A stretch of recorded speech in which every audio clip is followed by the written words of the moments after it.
여러분 너무너무 이쁘죠? 너무 감사하지 않습니까? 저희 교회에 이렇게 귀한 자녀들을 허락해 주셔서 함께 하늘로 가는 여행길에 우리 함께 동역할 수 있도록 인도하신 하나님께 감사드립니다. 감사는 우리 영광은 하나님께 드리고 칭찬은 우리 아이들에게 좀 해야 될 것 같습니다. 우리 아이들, 우리 어린이들 어디 보세요. 어린이들 놀이하는 게 싫어요? 오늘 너무너무 잘했습니다. 목사님이 대표로 박수 쳐줄게요. 알았죠? 너무너무 잘했어요. 네, 감사합니다. 우리 사랑하는 어린이 찬양대가 늘 자주 이렇게 하나님을 찬양하는 모습을 제가 보기를 원합니다. 우리 어린이 찬양대 그렇게 해줄 수 있어요? 그래요. 감사합니다. 오늘 저희 교회의 새로운 또 믿음의 가정이 저희 지역으로 이사 온 우리 자매, 형제 자매가 있습니다. 잠깐 소개 올리겠습니다. 성남중앙교회에서 이쪽으로 이사 오셔서 하나 아파트에 오셨다고 하시네요. 우리 이인자 집사님 어머니 되시는 것 같고요. 그 다음에 그 따님 최윤정 우리 맞아요? 허자군요. 허윤정 자매님, 그리고 우리 자녀 두 자녀 민지와 준모. 보니까 저는 큰 아이들인 줄 알았더니 아주 애기네요. 우리 저 잠깐 좀 일어나 주십시오. 네, 환영합니다. 네, 감사합니다. 저희 교회는 우리 어린이들을 가급적이면 함께 우리 설교회 시간에 여기 앉아 예배드리고, 우리 유아기 보니까 막내가 더 어린 아이 같은데 저 3층에 우리 사모반이 또 준비되어 있습니다. 그러나 가급적이면 여기서 같이 예배드릴 수 있으면 어린아이에게 굉장히 좋을 것 같습니다. 다시 한번 저희 지역으로 이사 오신 여러분들을 환영하고, 우리 성남중앙교회에서 그동안 열심히 신앙생활 하신 것 같은데 이제 저희 교문이교회에서 함께 하늘로 가는 귀한 여정길에 함께 동참하게 되기를 간절히 바랍니다. 이 시간 우리 하나님의 크신 은혜와 평강이 오늘 주예전에 올라오신 여러분들의 마음 가운데 풍성하게 임하게 되기를 간절히 바랍니다. 특별히 오늘 이 자리에는 마음에 약간의 염려와 근심 가운데 오신 분들도 몇 분 계신 줄 압니다. 가족의 특별히 건강 문제 때문에 걱정하는 분들도 계시고, 본인의 건강 문제로 인하여 하나님께 기도하고 있는 분들도 제가 계심을 잘 알고 있습니다. 특별히 그런 성도들에게 오늘 주어지는 하나님의 말씀이 크게 위로가 되시고 힘이 되셔서 이 귀한 안식일, 하나님이 우리에게 허락하시는 귀한 평강이 여러분들의 마음 가운데 흘러 넘치기를 간절히 기도합니다. 여러분이 잘 아시는 것처럼 지난 일요일에 우리 사랑하는 청년, 베델 청년들 12명이 대만으로 봉사대를 떠났습니다. 그 중에 저희 아이들을 보고 언제 다 어디 갔느냐고 이러는데 1차 귀국자고요. 어젯밤에 2차 귀국자들이 또 2명이 귀국을 했고, 나머지는 이번 화요일 22일 날 밤 11시 55분 비행기입니다. 제가 저희 자녀들을 데리러 갔더니 집에 오니까 한 새벽 2시가 좀 넘는 것 같아요. 어제 저녁에는 저 대신 이제 저희 아이가 또 데리러 나갔고, 아마 다음 화요일 날도 또 저희 아이들이 아마 오는 청년들을 또 환영하기 위해서 아마 나갈 것입니다. 여러분, 우리 청년들이 지금 열심히 잘 봉사하고 있습니다. 아마 우리 카톡방이라든가 밴드를 통해서 여러분께서 사진을 잘 보고 계시리라고 믿습니다. 22일 날 귀국할 때까지 하나님의 특별하신 보호하심이 계속 함께 하시도록 여러분의 특별한 기도 요청을 드립니다. 여러분께서 아침 저녁으로 기도하실 때에 우리 청년들을 위해서 특별히 기도해 주시기 바랍니다. 지난 안식일 저는 빌립보서 3장 10절부터 16절에 있는 말씀을 중심으로 믿는 성도의 간절한 소망이라는 제목으로 여러분에게 말씀을 드렸습니다. 혹시 제가 지난 안식일을 드렸던 설교 말씀이 기억이 좀 나십니까? 제가 어떤 말씀을 드렸는지 혹시 기억이 나세요? 아마 대부분 다 잊으셨을 거라고 생각을 합니다. 있게 하시는 것도 하나님의 은혜입니다. 그래야 제가 또 할 말이 있으니까요. 그렇죠? 그런데 아마 제가 여러분께서 전반적으로 무슨 얘기했는지 잘 모르시는데 제가 몇 단어만 이렇게 툭툭 던지면 아마 여러분께서 아하, 그래, 그런 말씀하셨다라고 기억할 수 있을 것 같습니다. 제가 한번 단어를 던져볼까요? 그런데 죄송합니다. 제가 우리나라 말 단어가 아니라 영어 단어를 좀 던져보겠습니다. 제가 지난 안식일에 I want to know Jesus, 그 다음에 yes 한 거 기억나십니까? 다른 얘기는 다 몰라도 여러분 yes 이건 아시죠? 우리 모든 한국 사람들이 yes라는 말을 너무 잘해가지고 미국에서 누가 막 뭐라고 물어보니까 자기도 모르는 사이에 yes, yes, yes 그랬다는데 그 말이 뭐냐? 내가 네 거 뺏어도 되느냐? yes, 이렇게 얘기했다고 하는데 오늘 이 yes, 사도 바울이 가지고 있는 간절한 소망 가운데 하나가 뭐냐면 I want to know Jesus. 나 예수님 너무너무 알고 싶어. 근데 yes! 진짜로 알고 싶어. 제가 거기에 대해서 여러분에게 말씀드렸어요. yes! 그것만 기억하시면 돼요. 따라해 보십시오. yes! 그냥 yes 하시면 안 돼요. yes! 하셔야 돼요. 아니 배에다 힘을 딱 주고 시작! yes. 그게 간절한 마음이에요. 여러분 예수님을 알고 싶으세요? 이렇게 물어볼 때 이게 아니라 이렇게 하는 거예요. 여러분 예수님을 알기를 원하십니까? 좋아요. 그래서 yes라고 하는 단어를 가지고 지난 시간 말씀드렸어요. 또 하나 단어가 하나 있는데 press on 이란 단어예요. press on, 밀어붙이다. 밀어붙이는데 뭘 위해서 밀어붙이느냐? 예수님의 부르심에 내가 붙잡히기 위하여 나 자신을 밀어제끼다. 그런 얘기했죠. 사도 바울은 예수님이 자기를 왜 불러주셨는지 너무너무 잘 아는 사람이었어요. 이방인을 위한 하나님의 종으로 자기가 부름을 받았다고 그는 여러 번 이야기했습니다. 그런 사도 바울이 빌립보 교회에 보내는 편지를 통하여 말하기를 나의 믿는 하나님의 백성으로서 간절한 소망이 있는데 그 소망 가운데 첫 번째는 하나님을, 예수 그리스도를 정말 아는 것이고 두 번째는 나 자신을 밀어제끼는 것인데 뭘 위해서 밀어제끼느냐? 하나님이 무엇을 위하여 자기를 불렀는지 그 목적에 합당하도록 자기를 밀어제끼는 것이다. 이게 두 번째였습니다. 그러면서 제가 여러분들에게 하나님이 여러분을 향하여 부르신 하나님의 부름의 목적이 무엇인지를 늘 뒤돌아보라고 말씀을 드렸죠. 두 번째는 press on이라고 하는 단어입니다. 세 번째, 역시 제가 강조했던 단어가 있는데 그것은 press on입니다. 역시 밀어제끼는 거예요. 무엇을 위해서? To the goal, goal. 목표를 위하여, 하나님이 나를 위하여 부르신 그 목표를 위하여, 내가 가야 할 목표를 위하여. 그 목표는 무엇이냐? prize, 상이에요. 어디에서 오는? from the heaven, 하늘로부터 우리를 위하여 준비된 상을 받기 위하여 내 자신을 밀어 제낀다. 기억이 좀 되십니까? 이게 전혀 안 기억되는 것처럼 저를 쳐다보시면 안 됩니다. 기억이 되십니까? 그러면 여러분이 고개를 끄덕거리시든지 예라고 하시든지 아멘 하셔야 되십니다. 기억이 좀 되십니까? 감사합니다. 하나님을 믿고 신뢰하며 따라가는 신실한 성도인 사도 바울은 그가 가지고 있는 큰 소망은 예수 그리스도를 아는 것이었습니다. 아는 것은 머리로 아는 것이 아니에요. 지식으로 배우는 것이 아닙니다. 예수님이 2000년 전에 이 땅에 오셨구나, 역사에서 오셨구나라고 머리로 아는 것이 아닙니다. 그 오신 예수님이 나의 마음을 타고 드는 그런 경험을 통하여 아는 것입니다.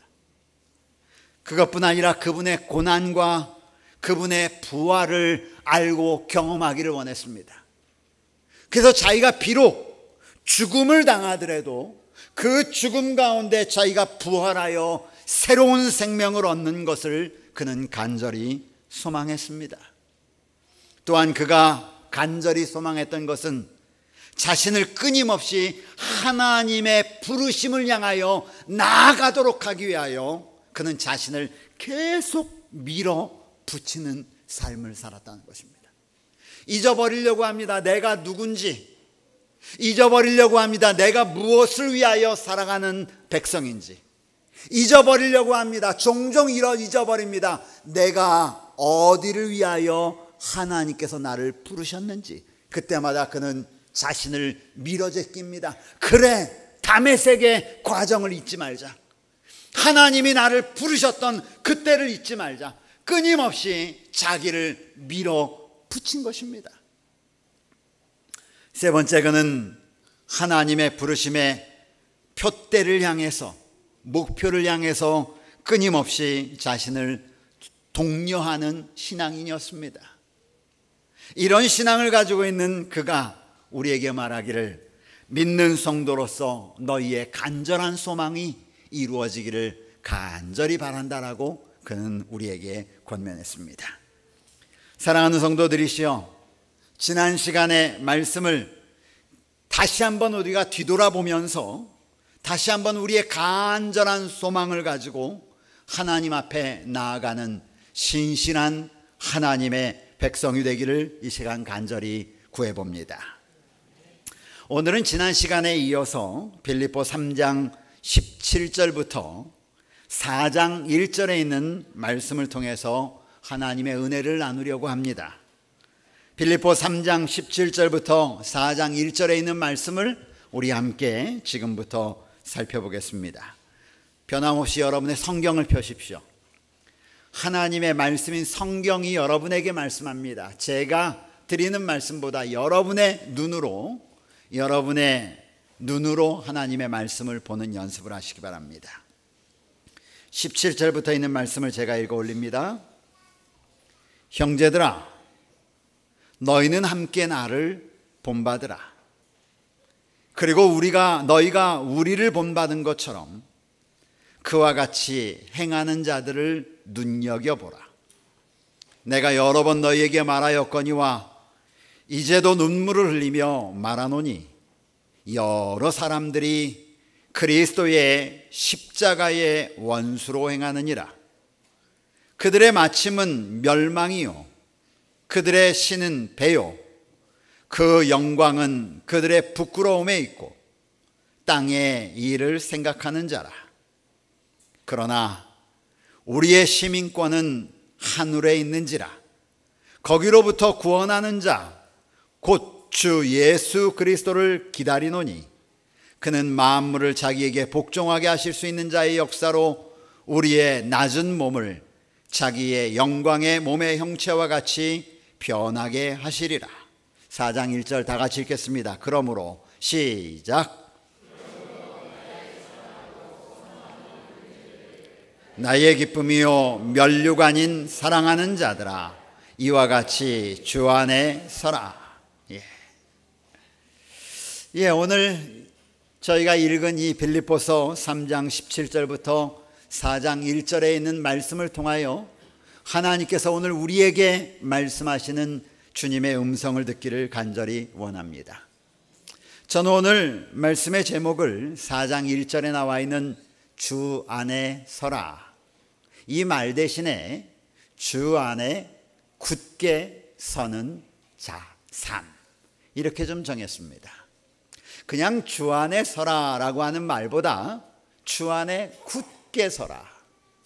사실은 제가 왜 굳게 서라라고 하는 말로 정했는지 영어를 조금이라도 보실 줄 아는 분들은 아하, 그래, 굳게 서는 게 맞아. Stand firm in the Lord. firm이라고 하는 단어 자체는 그냥 stand in the Lord 라고 하지 않고 stand firm이라고 하는 단어는 굳건하게 서라, 이러한 말입니다. 어디에? In the Lord. 그리스도 안에 굳건하게 서라. 사도 바울은 이 편지를 받고 있는 빌립보 교회 성도들뿐 아니라 오늘 이 말씀을 읽고 있는 우리 교문이 교회 성도들에게 그들이 본받아야 할 삶, 살아가야 할 삶에 대하여 말하고 있습니다.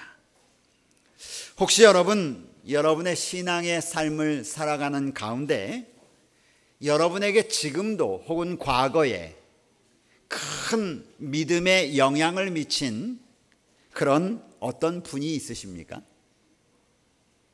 내가 믿음이 흔들릴 때마다 이분이 언젠가는 어디선가는 나타나셔서 저를 바르게 이끌어주고, 제가 어떤 신앙의 어려움을 겪을 때마다 그저 이야기하지 않아도 그분만 보고 나면 다시 제 길로 돌아오게 하는 그런 분 말입니다. 여러분은 신앙적으로 어렵거나 힘들 때, 그리고 그런 상황 가운데 있을 때 여러분이 찾아가기를 원하는 그런 영적인 사실 멘토가 여러분에게 있기를 저는 간절히 바랍니다. 여호수아는 늘 모세의 주변에 있었습니다. 여호수아에게 있어서 자기의 멘토는 누구였냐면 바로 모세였습니다. 그는 늘 모세를 향하여 무엇인가를 배우는 것입니다. 그것처럼 우리의 삶에 있어서도 여기 있는 강순기 목사가 아닌 여러분의 믿음의 형제 자매들 가운데 믿음을 함께 나누며 기도로 격려하며 함께 하늘을 향해서 동반하는 믿음의 동역자가 있어야 합니다. 물론 우리의 삶의 가장 큰 멘토는 예수 그리스도이십니다. 그러나 종종 우리는 직접 얼굴을 맞대고 직접 음성을 들어가면서 때로는 손을 맞잡고 울기도 하고 때로는 웃기도 하면서 신앙을 함께 나누는 그러한 멘토가 필요하기도 합니다. 신앙의 멘토가 있다는 것은 참으로 아름다운 일입니다. 혹 우리 교회에서 함께 신앙을 하면서 서로에게 귀한 신앙의 모본이 되는 그러한 멘토들이 여러분 주위에 많이 있기를 저는 간절히 바랍니다. 사도 바울은 오늘 빌립보 성도들과 오늘 이 말씀을 읽고 있는 우리에게 말하기를 이렇게 말합니다. 나와 우리와 또한 그와 같이 행하는 자들을 본받으라. 17절에 나와 있는 말씀입니다. 누군가에게 나를 본받으라 라고 하는 말을 하기는 쉽지 않습니다. 그렇죠? 여러분, 제가 여러분들에게 나아가서 말하기를 여러분 저를 본받으십시오 이렇게 얘기하면 여러분 어떻게 생각하겠습니까? 아이고 지나 잘하지. 혹시 이렇게 하지 않으시겠습니까? 이거 참 하기 쉽지 않은 말인데 어떻게 사도 바울은 말하기를 나를 본받으라 이렇게 말할 수 있을까? 저는 이 말씀을 읽으면서 뭐 이런 사람이 다 있어 이렇게도 생각해 보았습니다. 또 이거 교만한 거 아니야? 왜? 오른손이 한 일을 왼손이 모르게 하라고 말씀하셨는데 어떻게 사도 바울은 자기를 본받으라고 이야기할 수 있을까? 그런데 이렇게 생각을 한다면 우리는 성경의 행간을 잘못 읽는 것입니다. 왜냐하면 우리는 사도 바울을 너무나 잘 압니다. 사도 바울이 지금 나를 본받으라 이 말 대신에 그가 이전에 어떤 말을 했는지 우리는 너무나 잘 압니다. 그는 너무나 자주 이렇게 말합니다. 나에게는 자랑할 것이 조금도 없다. 나는 내가 가지고 있던 것 모든 것 다 배설물로 여겨서 버린다. 그러면서 사도 바울은 지금 내가 사는 건 내가 사는 게 아니라 내 안에 있는 그리스도께서 사는 것이다. 그는 늘 자기를 낮추고 그리스도를 높이며 자기가 가지고 있는 것은 아무것도 아니고 자기가 여지껏 가지고 살았던 인간적인 지식들은 형편없는 것이라고 그는 너무나 자주 이야기해 왔습니다. 그런 사도 바울을 알기에 오는 나를 본받으라라고 이야기한다 할지라도 아하, 이것이 무엇인가 의미가 있겠구나라고 저희가 생각하게 되는 것입니다. 사도 바울은 죄인 중에 내가 괴수라고 그는 여러 번 이야기했던 사람입니다. 그런데 오늘은 그가 말하기를 나를 본받으라, 여지껏 이야기했던 것과는 다른 방향의 이야기를 합니다. 사도 바울이 갑자기 바뀌었습니까? 갑자기 정신이 어떻게 되었습니까? 다른 사람이 되었습니까? 아니요, 그 사도 바울은 동일한 사람입니다. 그렇다면 오늘 나를 본받으라라고 한 진정한 의미는 무엇입니까? 제가 이미 여러분들에게 답을 말씀드렸습니다. 조금 전에 지나오면서 답을 말씀드렸어요. 사도 바울이 나를 본받으라라고 한 말씀을 자세히 읽어보면 자기를 본받으라는 말이 아니라 나를 본받고 우리를 본받고 그렇게 행하는 자들을 본받으라라고 하는 말인데, 여기서 중요한 말은 그렇게 행하는 사람들을 본받으라는 것입니다. 그들이 했던 것을 본받으라는 것이에요. 사실 영어적인 의미는 너희 지금 우리와 함께 우리가 행하는 일에 동참하는 자가 되라라고 하는 의미입니다. 다시요, 내가 지금 행한 것 너희 봤지? 내가 예수 그리스도를 바라보면서, 내가 예수님을 바라보면서 예수님이 부르신 부름의 목적을 위해서, 예수님이 나에게 줄 상을 위하여 내가 달려가고 그것을 위해 나 자신을 프레스 온 하는 거 봤지? 나 혼자 그런 게 아니라 나와 함께 했던 디모데 너희 봤잖아. 나와 함께한 너희가 나를 위하여 도와주라고 보냈던 그 사람도 어떻게 하는지 봤잖아. 그렇게 한 사람들 보지 않았니? 그것뿐 아니라 또 이와 같이 행하는 자들 봤잖니? 그런 사람들이 어떤 일을 했는지 그 행한 일에 너희도 동참하는 자가 되라 라고 하는 말입니다. 그러므로 오늘 저는 이 말씀을 읽을 때에, 그래 예수님, 저도 사도 바울처럼요, 저도 디모데처럼요, 저도 그렇게 동일한 믿음의 삶을 살고 있는 그 사람들처럼요, 저도 행하는 일에 동참하기를 간절히 원합니다. 여러분도 그렇게 원하십니까? 그러면서 그렇게 하는 삶이 어떤 삶인지, 사도 바울이 자기를 본받으라, 자기가 행한 일을 본받으라라고 한 삶이 어떤 삶인지를 이제 그 다음 우리가 읽은 성경절에서 설명하는 것입니다. 자, 어떤 삶을 본받으라고 말합니까? 사도 바울은 이 세상에는 두 가지의 삶이 있다고 그렇게 기록해 놓았습니다. 그 두 가지의 삶은, 첫째는 십자가의 원수로 행하는 삶입니다. 따라해 보십시오. 십자가의 원수로 행하는 삶. 소리가 조금 작아 보입니다. 더 크게 해요. 십자가의 원수로 행하는 삶. 18절과 19절은 십자가의 원수로 행하는 삶이 어떤 삶인지를 기록해 놓고 있습니다. 내가 여러 번 너희에게 말하였거니와 이제도 눈물을 흘리며 말하노니, 여러 사람이, 많은 사람이에요. 적은 사람이 아닙니다. 많은 사람이 그리스도의 십자가의 원수로 행하느니라. 그런데 십자가의 원수로 행하는 삶은 어떤 삶이냐? 19절에 거기에 대해서 설명하고 있는 거예요. 십자가의 원수로 행하는 삶은, 첫째, 그들의 마침은 멸망이요, 그들의 신은 배요, 그 영광은 그들의 부끄러움에 있고 땅의 일을 생각하는 자라. 오늘 사도 바울은 본받아야 할 삶과 본받지 말아야 할 삶에 대해서 설명하고 있는 것입니다.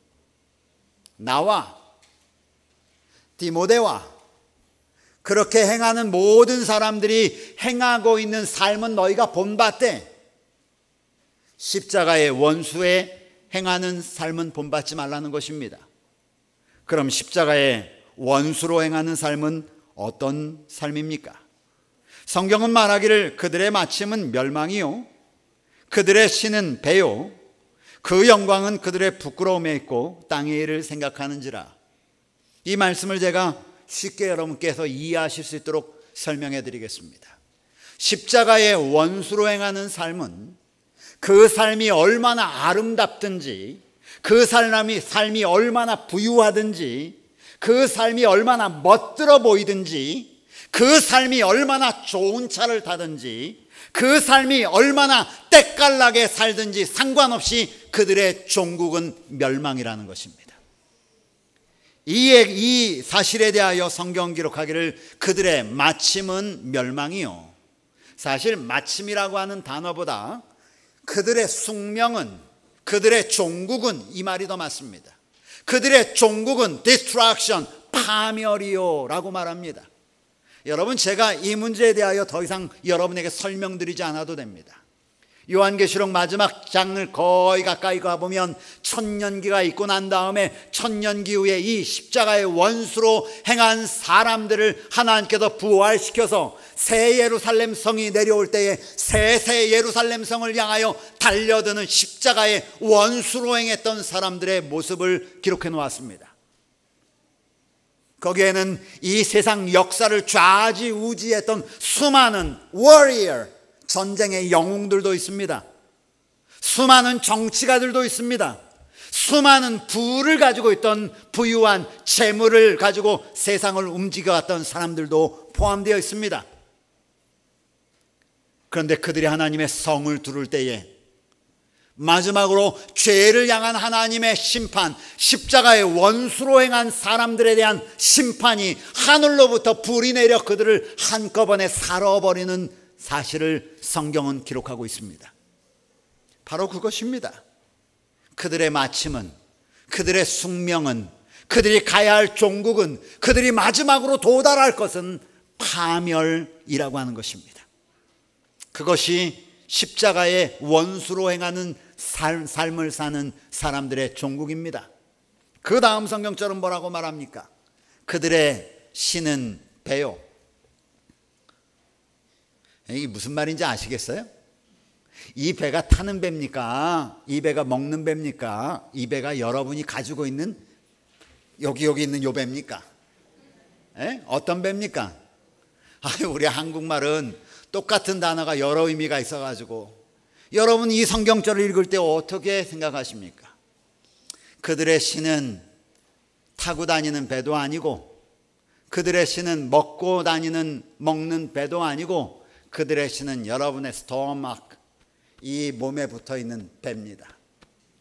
왜 신이 배라고 했을까? 왜 그들이 십자가의 원수로 행하는 사람들이 믿는 신이 배라고 얘기했을까?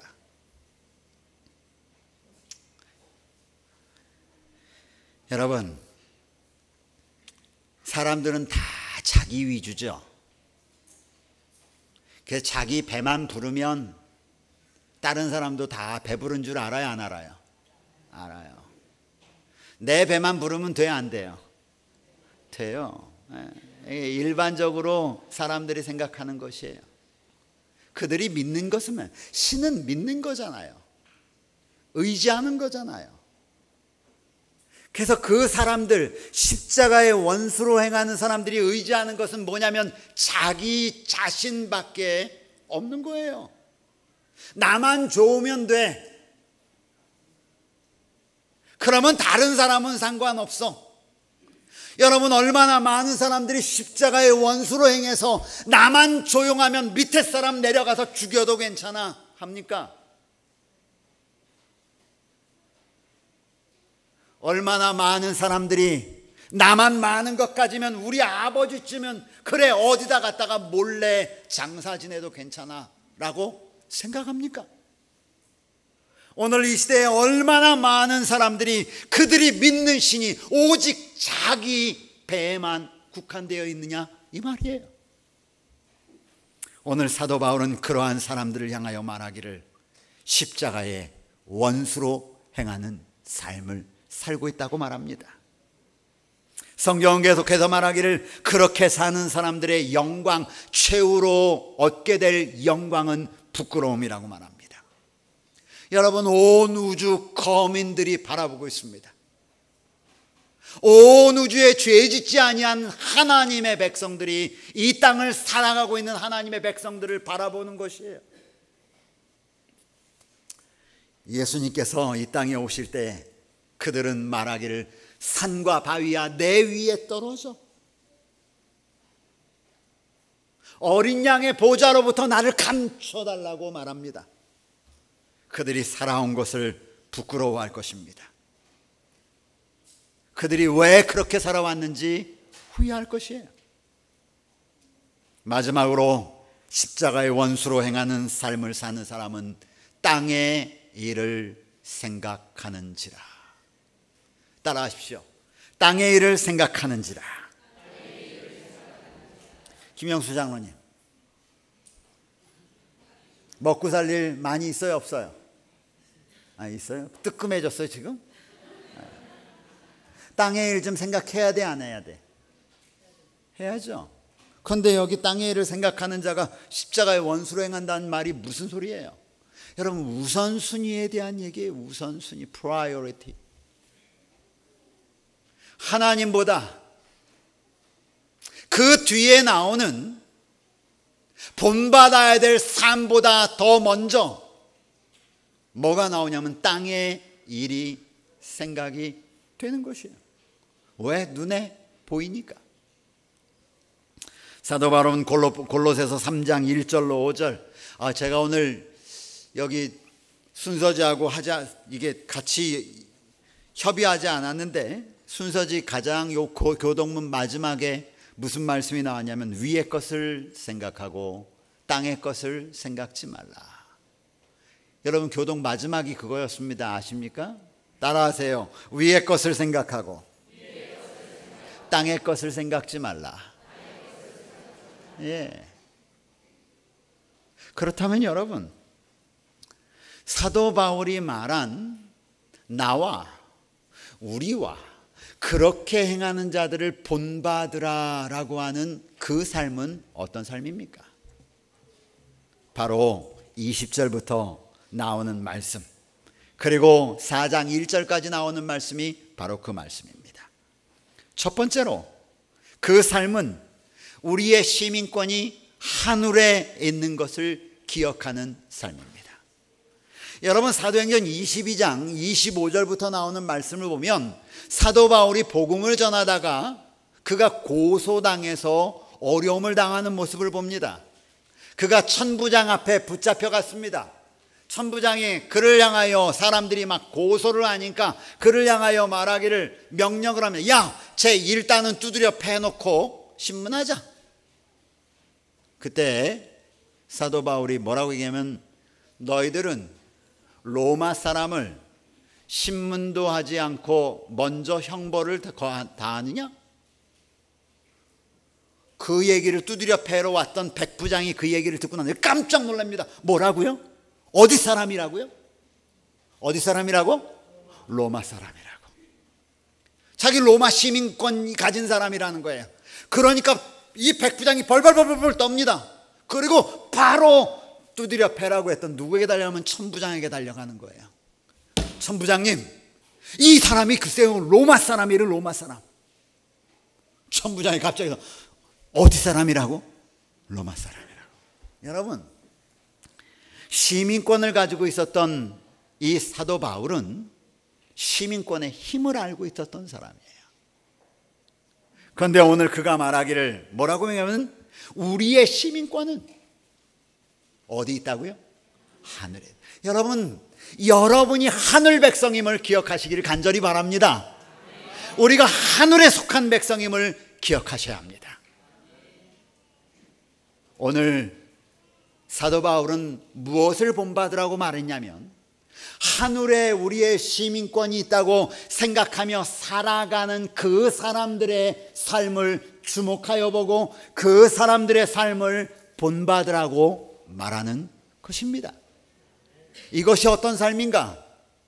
이것이 오늘 사도 바울이 말하는 이것이 어떤 삶인가? 이것이 주 안에 서는 삶이라고 20절에 말합니다. 또 20절에 동일하게 말하는 삶이 있습니다. 그 삶은 하늘에서 오시는 구원자 예수 그리스도를 기다리는 삶이다. 제가 지금 준비한 건 많은데 벌써 12시는 됐고 제목만 말씀드릴게요. 어떤 삶인가? 본받아야 될 삶이, 첫째는 우리의 시민권이 하늘에 있다는 것 여러분 잊지 마십시오. 어디 가든지 그래, 어려운 일 당할 때, 속상한 일 당할 때, 여러분 한심한 일 당할 때, 여러분의 가족이 죽음의 위기에 있을 때, 혹은 내가 생명이 경각에 있을 때, 혹은 여러분이 이 땅의 삶에 있어서 피곤하고 어려울 때에 기억하셔야 합니다. 내가 돌아갈 내 고향집은 하늘이야. 나는 그 권리, right. 권리. 나는 하늘에 들어갈 수 있는 권리를 가지고 있어. 그 패스포트를 가지고 있어. 이게 시민권 가진 자의 특징이에요. 사도 바울이 말하는 것입니다. 야, 너희의 시민권이 하늘에 있는 것을 기억하면서 살아라. 여러분, 하늘에 있는 하나님의 백성이 뭘 두려워하겠습니까? 이 땅에 우리가 최선을 다하여 하늘의 시민권을 가진 사람처럼 기쁘게 살다가 어느 날 우리에게 건강의 문제가 생기거나, 어느 날 우리의 재정적인 위기가 생기거나, 어느 날 우리의 생명의 위협이 온다 할지라도 여러분, 잠시 우리의 삶을 주님 안에 내려놓고 난 다음에 눈을 뜨면 우리는 하늘 유리바닷가에 올라갈 수 있는 구름 위에 있을 것을 기억하시기를 간절히 바랍니다. 예. 이것이 주 안에 서는 삶이에요. 성경은 예수 그리스도, 곧 하늘에서 오시는 구원자를 기다리는 삶이 주 안에 서는 삶이라고 말합니다. 그 예수님은 어떤 예수님인가? 21절에 그 예수님은 다른 예수님이 아니라 그 예수님이 오시면 우리의 몸을 예수 그리스도의 몸과 같이 거룩하게 변화시키실 예수님이라고 성경은 말하고 있습니다. 고린도전서 15장 51절부터 있는 말씀은, 보라, 내가 너희에게 비밀을 말하노니 우리가 다 잠잘 것이 아니요 마지막 나팔의 순간에 순식간에 호련히 다 변화하리라. 아멘. 네, 우리가 그런 사람입니다. 그러면서 4장 1절에 그러므로 흔들리지 말고 주 안에 굳게 서라고 우리에게 말합니다. 사랑하는 성도들이시여, 이번 한 주일 동안 주님 안에 굳게 서는 하나님의 믿음의 종들 되시기를 간절히 바랍니다. 십자가의 원수로 행하지 말고